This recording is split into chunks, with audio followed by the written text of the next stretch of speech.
Good afternoon. The painting is finished. It's roommate time for me. It's going to be my roommate for a while. I wanted to explain kind of the reason why I put this bush in and this boulder in. The painting was so much, the most important part of the structure was so much on the left-hand side that I wanted to balance it with something on the right. Also, I wanted to lift the right because these rocks dove down a little bit. This hill dove down.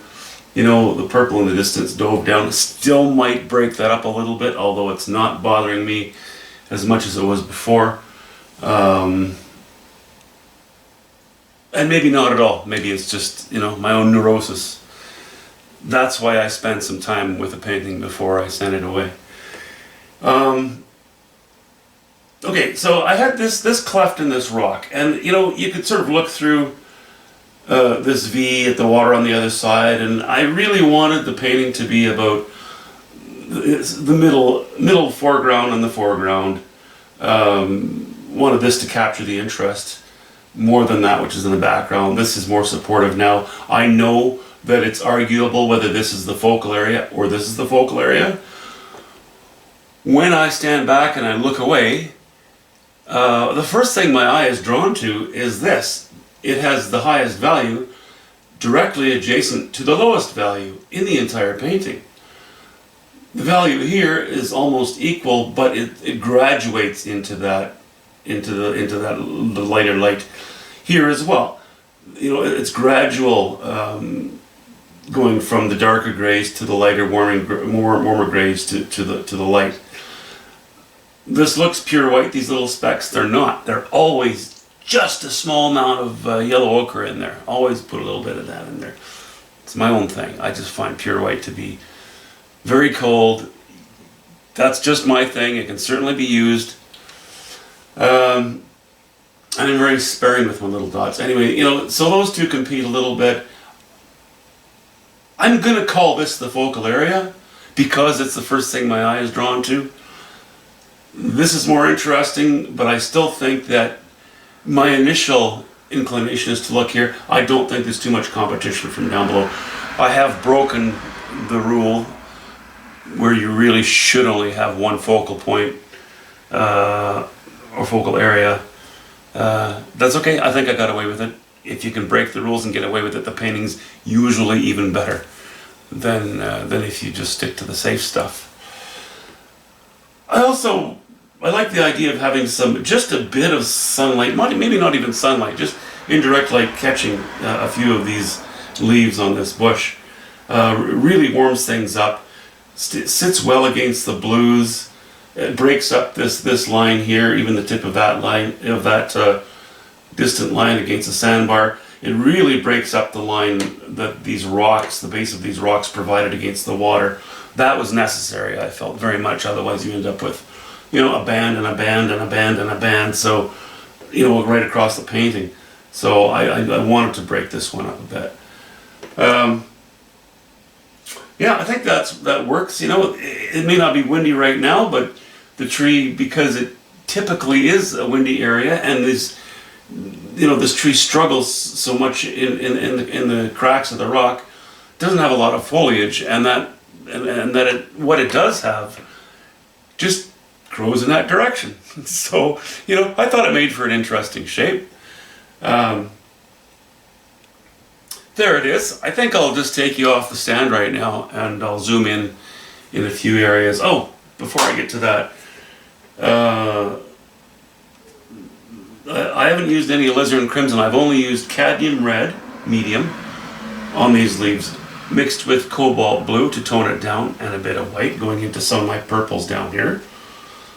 I have used straight cad red very sparingly in just the odd spot. Then I've added a little bit of yellow ochre to the cadmium red to warm it up, in some of the areas where some light is catching it. If you use something like cad orange or cad yellow to warm up your reds, at least in this case, it would become so intense, the chroma would become so high that I think it would begin to pull too much attention towards it. So I stuck with yellow ochre. Yellow ochre warms up the red, and it has just a hint of green. It sort of lies on the greenish side of the color spectrum. I don't know, of things. So yeah, this is ultramarine blue and burnt sienna and white. I use white in almost all my strokes. I think I've mentioned that before. So often when I say I'm mixing, describe my colors, I forget to include the fact that I have a little titanium white in with it. So there's always a bit of that. Anyway, this is burnt sienna and ultramarine blue, and you see more ultramarine blue here and darker here again. Don't think I have any cobalt blue at all in the water. The light strokes on the water are ultramarine blue, burnt sienna, very little burnt sienna actually, mostly yellow ochre and ultramarine blue and white to catch a bit of the light that's coming off of these rocks, and just in general sort of keeping the light of the painting doing this sort of thing.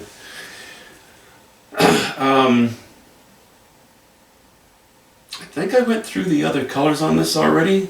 Not going to worry about it too much. This rock is pretty much all raw umber. This boulder, very subdued, raw umber and ultramarine blue. The foliage on the top of this tree is yellow ochre, burnt sienna, and ultramarine blue, and a bit of white. Okay, I'm going to zoom in. Sorry about the rough stuff here. There we go.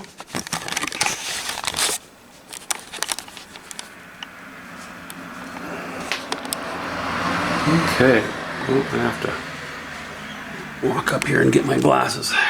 There we go. Okay, so we'll start at the top of this tree so you can see. My knife strokes on that foliage are a little more swirly as opposed to the sky and the tree trunk. Well, the sky's a bit smudgy, the tree trunk's more direct. It's more hatch marks than anything. And then we come down to our treed area. A lot of cobalt blue, burnt sienna, little bits of raw umber in it, just to break it up. Just slightly indicating the odd tree trunk in the background there. This group of trees on the right are, the trunk is raw umber and burnt sienna and a bit of white. The foliage is ultramarine blue and burnt sienna and white.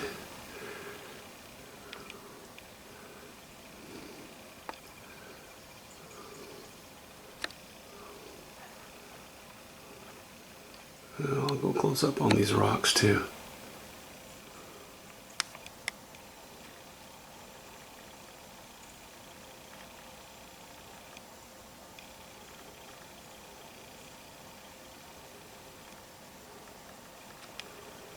It's really rewarding to put the reds in. They're just kind of give the painting, when the whole painting is sort of grayish, greenish, bluish, and then you manage to put some red and purple in there. It's it pops. It's kind of rewarding that stage of painting. That stem between the leaves is raw umber and a bit of white. And actually a little ultramarine blue too.